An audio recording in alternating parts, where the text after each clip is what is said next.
ನಿಮ್ಮ BPL ration ಕಾರ್ಡ್ಗೆ ಈ KYC ಆಗಿಲ್ವಾ? ಹಾಗಾದರೆ ರೇಷನ್ ಪಡೆಯುವಾಗ ಸಮಸ್ಯೆ ಆಗಬಹುದು. ಇವತ್ತಿನ ಈ ವಿಡಿಯೋದಲ್ಲಿ BPL ಕಾರ್ಡ್ ಈ KYC ಅನ್ನು ಹೇಗೆ ಮಾಡಿಸಬೇಕು, ಯಾವ ದಾಖಲೆ ಬೇಕು ಮತ್ತು ಎಲ್ಲಿ ಮಾಡಿಸಬೇಕು ಅನ್ನೋದನ್ನು ಸರಳವಾಗಿ ತಿಳಿದುಕೊಳ್ಳೋಣ.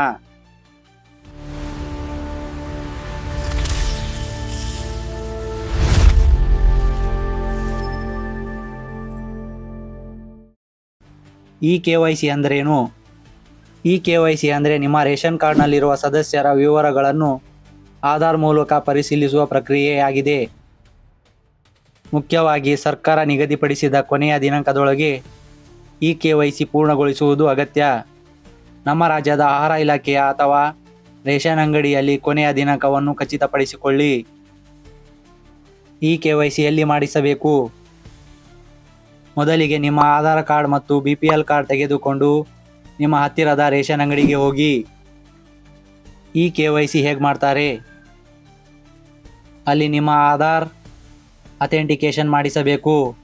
ಲಭ್ಯವಿರುವ ವಿಧಾನಕ್ಕೆ ಅನುಗುಣವಾಗಿ OTP ಅಥವಾ ಬಯೋಮೆಟ್ರಿಕ್ ಮೂಲಕ ವೆರಿಫಿಕೇಷನ್ ನಡೆಯಬಹುದು.